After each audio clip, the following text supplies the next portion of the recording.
দিনের প্রেগন্যান্ট একটি মেয়ে ফুড ডেলিভারির কাজ করছিল। ও তার বাচ্চার জন্য মেহনত করে টাকা জমাচ্ছিল আর এই জন্যই খুশি ছিল। এর মধ্যেই ওর দেখা বড় কোম্পানির বসের সাথে হয়ে যায়। বস ভিতরে ভিতরে পড়ছিল কারণ ও কখনোই বাবা হতে পারবে না। মেয়েটি যখনই যেতে থাকে হঠাৎ করে বস তার হাত ধরে নেয়। মেয়েটি অবাক হয়ে যায় কারণ সে চিনে ফেলেছিল এই সেই লোক যার জন্য ও মা হতে চলেছে।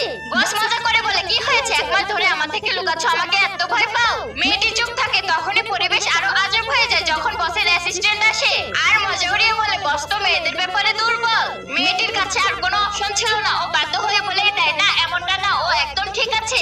বস রেগে চলে যায়, ভাবে মেয়েটির ক্লাস পরেই নিবে, কিন্তু তখনই মেয়েটি গাড়ির ডোর খুলতেই ব্যথা পায়। বস দ্রুতই নিচু হয়ে ওর ক্ষত জায়গা ঠিক করতে থাকে। মেয়েটির কাছে লাগে ওর দায়িত্ব নিয়ে আর খেয়াল রাখার মানুষটা ওই। তখনই ও ডিসাইড করে সে বলে দিবে ওই তার বাচ্চার মা হতে চলেছে। কিন্তু যখনই ও কারে বসে, শিওর কারে ছোট্ট